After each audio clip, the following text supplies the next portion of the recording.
মার্কেটে যতই নতুন নতুন ধরনের ফিউশন ফ্লেভার আসুক না কেন কেকের, একটা কিন্তু ইউনিভার্সাল ফ্লেভার রয়েই যায়। সেটা হচ্ছে বাটারস্কচ ফ্লেভার। বাচ্চা থেকে বয়স্ক সকলেরই কিন্তু কম বেশি এই ফ্লেভারের কেকটা পছন্দের হয়ে থাকে। বিশেষ করে আমার কিন্তু এই কেকের অর্ডার খুবই বেশি আসে।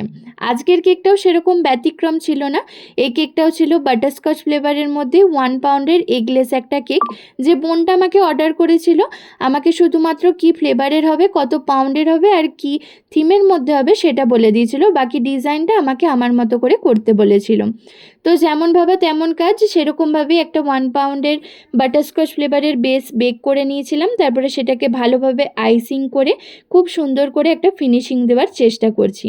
কারণ এই থিম কেকগুলোতে বা সেমি ফন্ডেন্টের কেকগুলোতে একটা প্রপার ফিনিশিং হলে কেকটার লুকটা কিন্তু যথেষ্ট ভালো আসে। তো সেরকমভাবেই কেকের ওপরের সারফেসটাতে আর কেকের পুরো বডিটাতে একটা সুন্দর এফেক্ট দেওয়ার চেষ্টা করেছি। এরপরে একটা গ্যাস নোজেলের সাহায্যে কেকের ওপরের সারফেসটা আর কেকের নিচটাতে ছোট ছোট গ্যাসের মতো করে দিয়েছি, যেহেতু ক্রিকেট থিমের করব সেই কারণে।